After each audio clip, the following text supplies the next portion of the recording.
on my mind. Tell my mommy I'm alright. Even laughing at the tricks you tell me. Hey guys, welcome back to another video. Today I'm here with the lovely Rachel Cole. I don't know why I rolled my R so intensely. I like it. Thank you. Rachel is actually a longtime friend. We met at an acting studio and just our friendship basically has blossomed ever since then. I've always been really interested in sustainable fashion and thrifting. Basically secondhand shopping versus like traditional means where you go to a mall and spend your paycheck. All of it at once. Yeah, basically. I do believe that you vote with your dollar. I think it's important that you show companies like what your beliefs are, what your morals are, and like you're not supporting harmful systems. Obviously, it's 2019, global warming is real. Also, fast fashion is a real issue today in society too. So I wanted her to kind of come on and talk about some tips and changes that you can make in your life to be more sustainable all around and how fast fashion is affecting our world. What made you realize that this was an issue and that you wanted to be proactive about it? I like never saw the disconnect of being like, oh, I just only want new stuff, or I don't want to wear something someone else has worn. To me, I was like, oh, this has like a story behind it. Yeah. It's even cooler. The environmental stuff was the opening of the door for me. Fast fashion is these companies mass producing everything. You'll see a celebrity wear a certain dress and then they're like, oh, in 2 days from now, we need to have that on our website. And they'll try to create it in like no time. So obviously the people making it are going to be affected. The products or the materials that they're making it out of, it's all synthetic, crappy stuff. Right, right. It's cheap to make, cheap to produce, and then that's why it's so affordable. And then it's obviously made overseas. A lot of companies don't even know like who's making their stuff. And there's been a huge push for that lately because there was like a bunch of stuff happen where factories were on fire and stuff, and like companies, companies were digging through rubble being like, oh, I didn't know we were even making stuff here. They didn't even know like, oh, this company is making this. I think it was also almost like ignorance is bliss. Right, where so they chose not to know what was going on. And a lot of them, I think that was the case. Yeah. But why are synthetic fibers in cheap clothing so bad for the environment? For those that don't know, because I don't know this. No, yeah, a lot of people don't. These companies are using stuff that's all synthetic, like nylon, and like just basically stuff that is cheap, but it's not built to last. So that's why if you buy a shirt and it's tearing at the seams, that's why. This fabric, it's not durable like natural stuff like wool or cotton. When you wash it in the machine, it's breaking down, and over time, these little microfibers are going through the waterway and ending up in oceans. And that's, oh my gosh. That's where it gets scary because everything from the plankton, the fish are like ingesting all these little microplastics. Even though it's so tiny, they're still ingesting a large amount of it because all of the people doing their laundry on a regular basis are just pumping the microfibers into the ocean. And plus when I never thought about that. Yeah, and it's like between that and then when people are discarding random plastic like objects and they're ending up in the ocean, that's breaking down into microplastics as well. Oh my gosh. So there's actually, it's really scary. There was a recent study where they found microplastics in human stool for the first time. So essentially humans are eating the fish and they're entering into the system like all the microplastics that they've eaten. Oh my god, that's terrifying. Yeah, so it's just this horrible chain of effect where it's unnecessary. The main reason I'm passionate about it is there's so much stuff in the waste system already that why not do something to reduce it? Exactly. If we went towards a more like circular economy, like there'd be less waste, we'd use our resources, we wouldn't have to create more. My next question would be for people out there, if there were like 4 or 5 tips that you could give them as to basically how to get more into upcycling, what are the best ways to get rid of old clothes that they don't want anymore, just anything that you'd recommend to get better with, I guess, sustainable shopping. Basically, even in the US, Americans throw away like 10.5 billion tons of clothing every year to the landfills. 10.5? Yeah. Whoa! 15% of all the clothing and textile waste is actually recycled. And a lot of people also look at like Goodwill as like almost like a dump where they'll take stuff that clearly is not going to be sold. That's what I do. Oh no. That's okay. People like starting out, they don't know. So they'll take like their old gym socks or like old bras or like, well, I'm just saying like the extreme. Like, but even stuff that's like stained or whatever. Oh, you're saying people will just literally, instead of just throwing it away, they'll take it to Goodwill and just toss it and there. They should never throw it into like the garbage, like because that'll end up in the landfill. So what you could do is, where is the landfill? That's like the mystery of everywhere. Do you think it's in the Bermuda Triangle? Oh, that's like a whole other.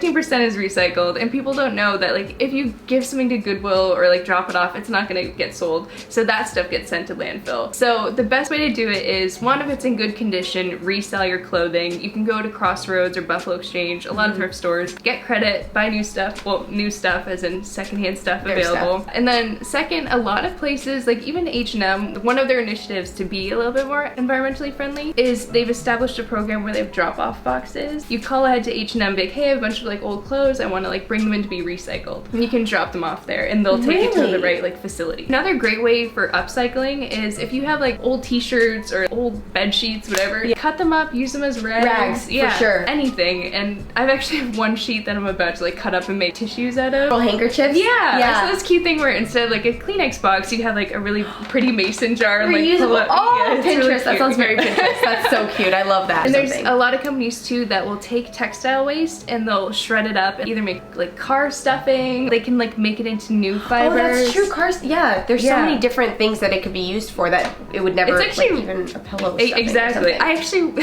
That's another. I actually literally wanted to start making my own pillows and like shredding up and yeah, that's so awesome.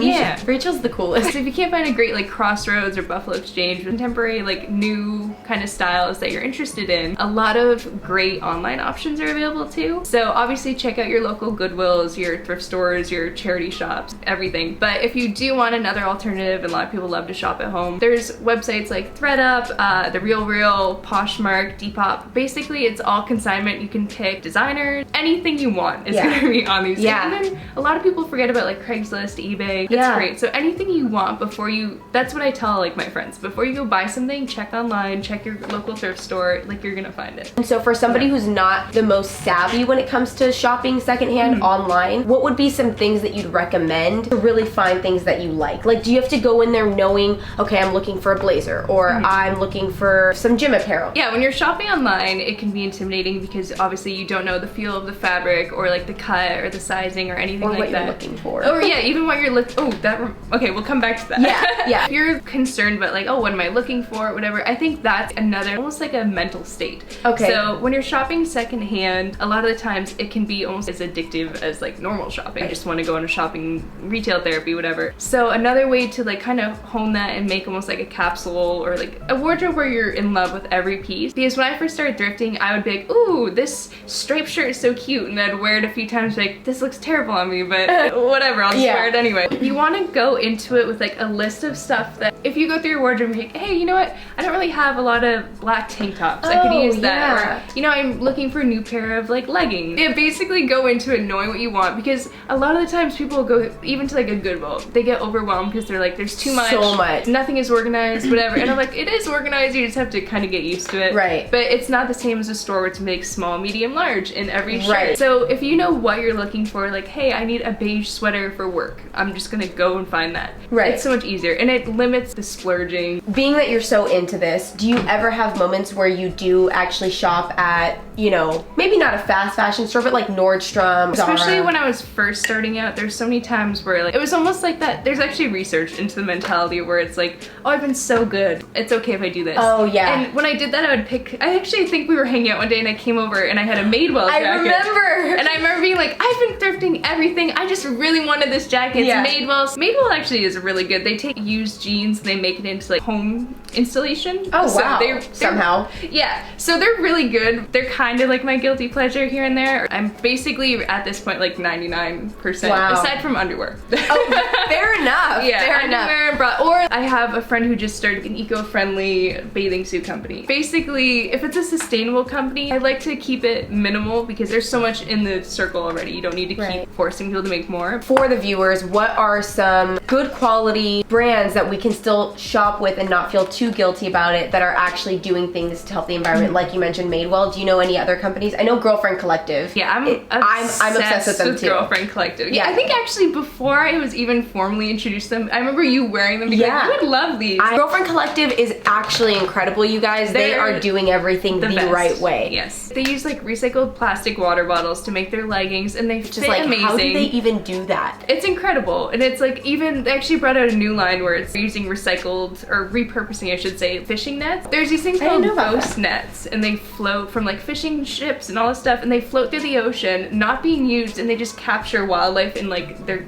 killing wildlife for no reason. Right, because they're not doing any, no one's getting it. And no, they get tanked. Like there's so many sad videos online of fish, turtles, dolphins. There's a video of a little bird that I actually wrote about recently where they cut open his stomach. It's a seabird and they found him dead.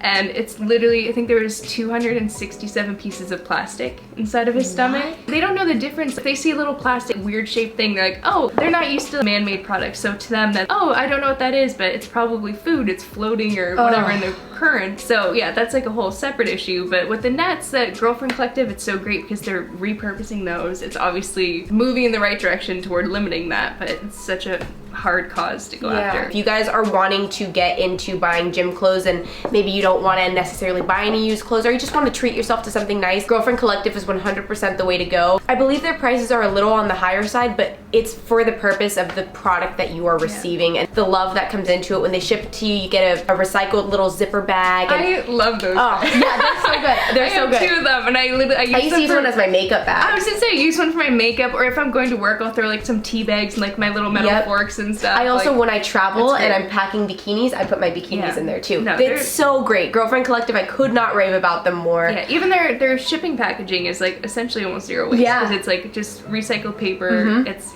my favorite diehard, whatever, like brand is Reformation. Okay. And it's obviously, it's on the higher end because it is really well done, whatever, but they're completely carbon neutral. They release reports like every single year where they're very transparent about this is how much water we used, and everything they do, they find the most productive, efficient way to do it environmentally, and then anything that they can't help, they'll subsidize it with give the government whatever for like their carbon footprint. Oh wow, and I'm like forgetting that's amazing. the term right now. No, it's okay. That's amazing. So literally I'm obsessed with them. And if you are worried about the prices, I think I own, no, I don't even think I own one full price item. They have sample sales all the time. If a dress is $200, you can get it for $40. Wait, what? Yeah. Wait, why? So Where are these sample sales? In LA. In all, I think maybe major cities. I know New York, LA. You just go to the store. How do you know? They just, if you follow them on Instagram or sign up for their email, they'll email you being like, hey, we have a pop-up sample sale. Oh wow. Blah, blah, blah. And it's all like, can you bring me next time? yeah. I wanna go. I've gone the past 2 years and my entire closet is like 40% Reformation. And wow. I've paid probably like 1/50th of the price that it would have been. Another great app is called Good On You or Good On You. Good On You. And it basically, it has a search bar where you can type in any brand or any company and it'll tell you how environmentally friendly they are, what progress they need to make, what they can do to improve. That's what amazing. You can, I think you can even, it has like a resource where you can email them to tell them like, hey, I noticed you're not doing this, could you implement this to move forward? Another thing with fast fashion too is that the studies show that an average item is used only 5 times before it's discarded. So the amount of waste that's creating in itself is crazy. These companies aren't taking, yeah. I'm just thinking, I'm like, that's pretty accurate because you buy it and then you're like, this is super cheap, I don't want this anymore. It doesn't fit you right or whatever, so you just get rid of it. And that creates the mindset of people going being like, hey, I have this, my friend's birthday party, I'm gonna go buy this dress, wear it once and then throw it out. It creates this mindset where fashion's very disposable and it shouldn't be that way. Whenever you're buying something, I like to think of like the 30 rule test. If you're about to buy an item, look at it and be like, hey, am I gonna wear this, like realistically, am I gonna wear it 30 times? It brings you joy and you actually see yourself like adding it to your closet and being like, oh, I love this. That's a really good method, is really think to yourself, is this something that is going to actually be used or am I just gonna be adding to the problem? There's this huge epidemic right now, especially with social media, where people feel this weird pressure to wear an outfit once and then never repeat it because they don't want to take a photo in it again. Totally, yeah, it's there's almost a like stupid stigma. Yeah, it's like a status symbol. Right. People are like, oh, I need to look like extra trendy, but I also need to look like I can afford all new clothes all the time, never the same thing. Slowly we're coming back out of that, but I think it's just been such a huge thing. It's very influential and it's like a lot of people get kind of sucked up into it and they're like, well, no, she was wearing this dress, so I want to wear that, but I'm gonna wear it once and then get rid of it. Yeah. So basically, guys, there is absolutely no excuse. You guys can be doing something starting right now, starting today to make a difference. Whether that's going through your closet, finding pieces you don't want anymore and taking it to CROSSROADS or putting them on Depop or Poshmark, and if they're not selling, just try. Try to either take the clothes that are gonna actually sell to Goodwill and the rest that you know don't have a place here anymore, try and find somewhere to recycle them. That way they can be used to help the environment some way rather than harm it. There's always a way. I think that's like a really good amount of stuff we touched on. Is there anything that you want to add? I just wanted to say that like secondhand shopping, like if you're intimidated at first, just give it a shot. It's fun, it's a lot cheaper. You can find designer items for like 1/15 of the price. It's really like a treasure hunt. I'm honestly even way more inspired now because I've literally tried going on Poshmark so many times and then I'm like, try ThredUp too, because I didn't even know about ThredUp. ThredUp, like, I'm actually like a huge fan of ThredUp. They have a great system, and I love finding like key designer items that I know they're gonna be good quality and I can add them. Like I just got a Tory Burch blazer for I think $35 or something. You can why pay retail price? Yeah, why pay $600 when you can pay $35? So if you want a good quality item, you can pay less and still have it. I think that's gonna wrap up at least this interview portion. Rachel and I are actually gonna head out to Crossroads, her favorite one, and we're gonna kind of do a little montage of us doing some shopping and finding some cute pieces. Do me a favor, guys, go to Rachel's Instagram, show her some love. She is killing it on Instagram right now. Her feed is amazing. And not only does she post really cute outfits and they're really well edited, but in each caption she tends to be sharing something that is either just a known fact that might be helpful to know, something that you can actively do to help the environment. Every post she has is something that's gonna help you or brighten your day in some ways. Definitely go to her Instagram, follow her, leave some love for her. I love your DMs, so feel free. Nothing is too small, so just shoot me a DM. If I don't know, I'll research it, and then I know too. Yeah, but we're gonna go thrifting now, and we will see you at Crossroads. Do you have a blog? I do. Oh wait, let's talk about the blog. Hold on. I didn't know that you had a blog. Rachel recently started a blog. It's called Wasteless Oasis, and she only has a few posts on there now. Baby still. But it's growing. It's growing. So if you guys want to go and show support on the blog too, definitely go ahead and do that. I will have links to everything we talked about down below, and it'll be categorized by the apps, by certain stores that you can shop at that are going to be better for the environment, her Instagram, website, all of that stuff. But for now, let's go to Crossroads. Woo! Not working out for me, yeah. Got the money on my mind, tell my mommy I'm alright. Even laughing at the tricks you tell me. Keep myself in self-reliance, leaving tidy all the time. If you ask me, I am fine. Got no money on my mind, leading patterns like the apples.